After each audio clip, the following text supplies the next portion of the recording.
विज्ञापन का स्तर आजकल इस तरह से इंटरनेट पर चीज़ें तैर रही हैं कि उसके छलावे में आकर पूरी एक भीड़ जो है मुखर्जी नगर और ओल्ड राजेंद्र नगर की ओर दौड़ रही है, चाहे वो हिंदी मीडियम हो, इंग्लिश मीडियम हो। और उसी का नतीजा है ऐसी लापरवाही। अब ऐसी ऐसी बिल्डिंगें हैं जर्जर। ये तो बेसमेंट की घटना हुई है। कुछ दिन पहले आग लगी थी मुखर्जी नगर में एक कोचिंग में। अभी कुछ दिन पहले करंट के कारण एक छात्र भाई की मृत्यु हो गई। यूपीएससी इस समय देश में सबसे ज़्यादा चर्चा का मुद्दा बना हुआ है। ब्लॉक आईएएस पूजा खेड़कर से लेकर ओल्ड राजेंद्र नगर में हुए हादसे तक में यूपीएससी की चयन प्रक्रिया से लेकर यूपीएससी की तैयारी करने वाले बच्चे तक हर कोई इस समय चर्चा के विषय में है।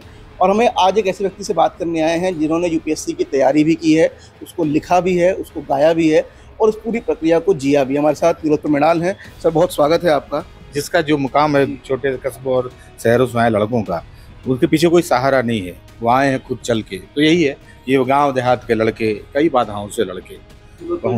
ऐसे ही बहुत सारे लड़के दिल्ली आते हैं, तैयारी करने आते हैं, उनमें से 4 अपनी जान से हाथ धो बैठे। इस पूरी घटना को आप कैसे देखते हैं?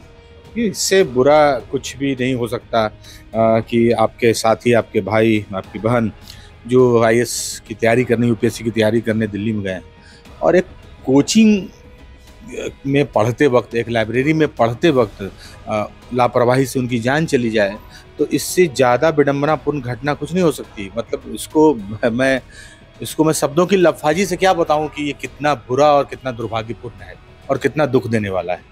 दिल्ली में रहकर आपने भी तैयारी की है, आपका कैसा अनुभव रहा जब आप वहाँ तैयारी करते थे? उस समय क्या माहौल था और आज जो परिस्थितियाँ, आप जाते भी होंगे, वहाँ के बच्चों से बात भी करते होंगे, कितना परिवर्तन है या पहले भी चीज़ें ऐसी ही? नहीं, भीड़ बढ़ गई है। और मैं कहूँ कि भीड़ भी बढ़ने से ज़्यादा ये है कि कम जगहों में ज़्यादा भीड़ बढ़ गई है। यानी कि कोचिंग संस्थान जो पहले कोचिंग की तरह पढ़ाते थे, यानी कि 100 लड़कों की कक्षा 100 लड़के लड़कियों की होती थी, जिसमें टीचर हर विद्यार्थी पर ध्यान दे पाता था, उनको पता होता था कि किस में कितनी संभावना है, किस पर मेहनत करना है।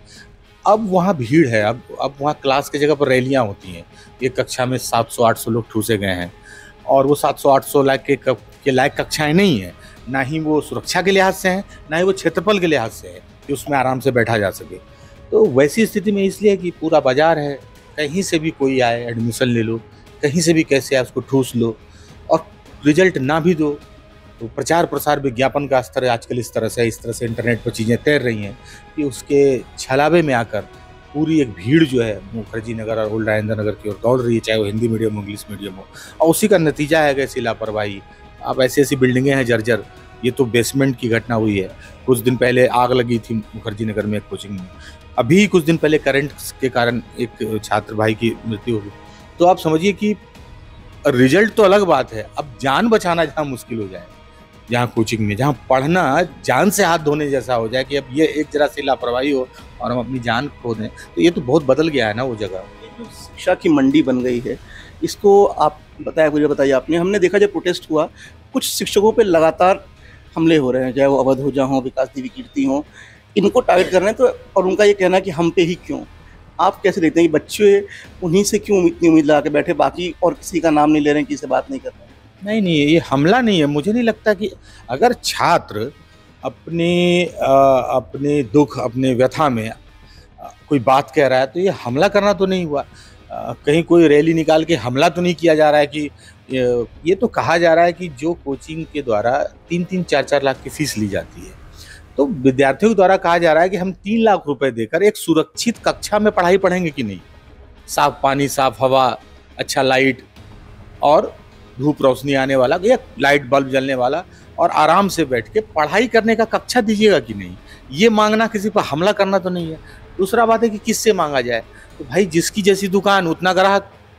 अब आपने इंटरनेट पर दुकान अगर खोली है, आप ही इंटरनेट पर दिखेंगे, रोज आपका रील तैरेगा और उसी को देख के कोई विद्यार्थी प्रभावित होकर आएगा और उसी की संख्या ज़्यादा है, तो वो आपके विद्यार्थी हैं, आपको टारगेट नहीं कर रहा है कोई, वो आपके विद्यार्थी हैं जो आपसे कह रहे हैं कि सर हम 3 लाख रुपए देकर, अब रिजल्ट तो हम भूल गए हैं सर, वो तो पहले भी नहीं हो रहा था, अभी पिछले 5 साल।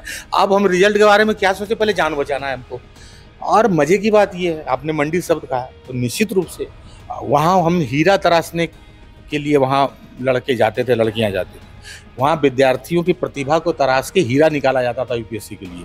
लेकिन आज के दिन में वो बाजार का हीरा मंडी हो गया है, ये हालत है वहाँ पे। तो ऐसी स्थिति में आक्रोश होना और अपने शिक्षक से अपने जान माल की सुरक्षा का गारंटी मांगना 3 लाख रुपया दे के, ये हमला करना नहीं है। युवाओं की आवाज़ हैं और युवाओं से बात लगातार चर्चा करते हैं। हम देख रहे हैं पिछले कुछ सालों में युवा अवसाद भी जाता है, सिलेक्शन नहीं हुआ तो अवसाद में चले गए, आत्महत्या कर ली, तमाम चीज़ें कर ली। आपने ही प्रयास किया था, नहीं हुआ था तमाम चीज़ें, लेकिन आप कैसे देखते हैं कि अवसाद को कैसे देखते हैं और युवा उसका सामना कैसे करें? ये बात सही है कि जो अवसाद वाली बात और आत्महत्या वाली बात पहले हम लोग कोटा वगैरह से खबरें आती थी कि इंजीनियरिंग का तैयारी करने वाला छात्र ऐसा कर गया। मुखर्जी नगर जैसे यूपीएससी की तैयारी करने वाले स्थानों पर ऐसी बातें नहीं सुनाई पड़ती थी। उसका जानते कारण क्या था? क्योंकि वहाँ जो पढ़ाने वाले शिक्षक थे ना, वो एक अभिभावक की तरह आपके पीछे खड़े होते थे और वो बताते थे कि अगर आपका चयन यहाँ पर नहीं भी हुआ तो इस पढ़ाई के कहाँ कहाँ क्या सदुपयोग है।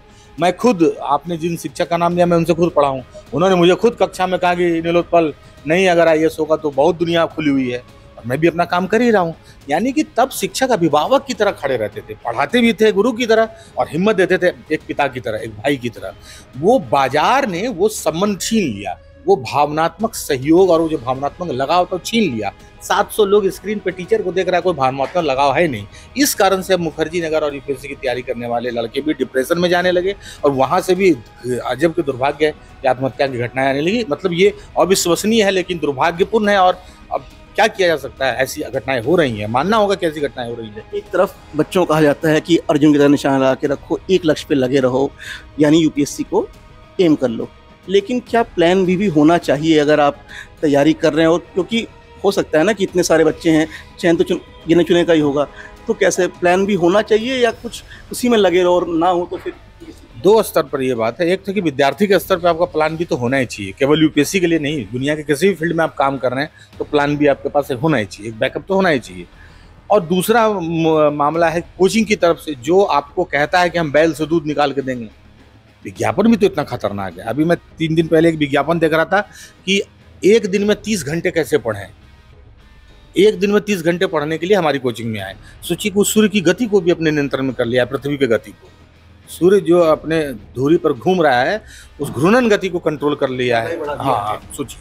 तो अब जहाँ अक्षांश देशांतर भी कोचिंग के कब्जे में है, वहाँ आप कैसे प्लान बी पर वो फोकस ही तो नहीं होने देता है। नहीं, मजे की बात तो ये भी है कि वो आपको प्लान ए के बारे में नहीं बोलता है, आप कक्षा में घुसते ही प्लान बी के बारे में बोलने लगता है। ये गलत है। प्लान बी विद्यार्थी की जिम्मेदारी है, वो उसके दिमाग, उसके जहन में रहता है, लेकिन कोचिंग का काम है प्लान ए पर, क्योंकि पैसा वो प्लान ए का रहता है। पैसा प्लान ए का लिए है, फीस प्लान ए का लिए है। कोचिंग अगर प्लान बी और प्लान सी डी बताने लगेगा तो फिर दिक्कत है।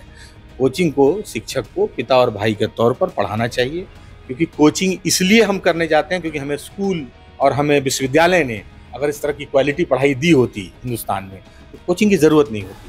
लेकिन दुर्भाग्य से अगर ज़रूरत है तो फिर अच्छे कोचिंग की ज़रूरत है, अच्छे टीचर की ज़रूरत है जो मेंटर बन के हमें सहायता करें।